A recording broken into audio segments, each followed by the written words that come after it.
Question 24, which is what is the person's religion? This question actually has been on the form since 1911, so it's been there for every single census we have run, and it's the only question on the form that's actually optional. You don't have to complete this.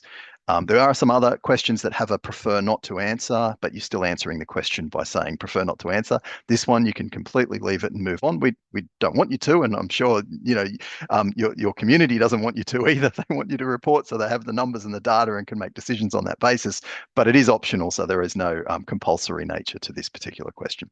The question measures a person's religious affiliation, which can be different from the practice or participation in religious activities, and it also allows people to indicate if they have no religious affiliation at all, of course. And the question includes a combination of tick boxes, which is, similar to some of the others.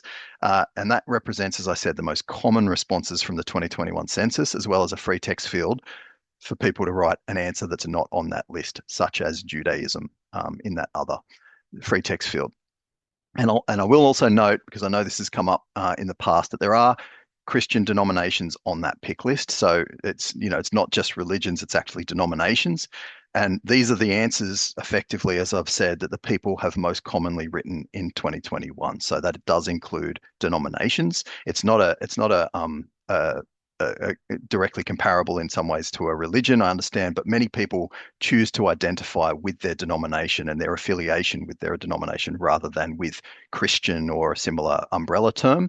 And when you look at that and the mentions of each of the religions, Judaism would actually be the 14th most common response, around 100,000 responses, as I said earlier. So if we expanded another 4 items, we would get to Judaism, but the 3 before that would be Pentecostal, which had about 230,000, Sikhism, which is growing rapidly in Australia and is currently at about 210,000, and Lutheran, which is about 145,000. So one of the reasons we collect this information on religious affiliation is planning location of educational facilities, aged care, and other social services, which are provided by religious-based organisations.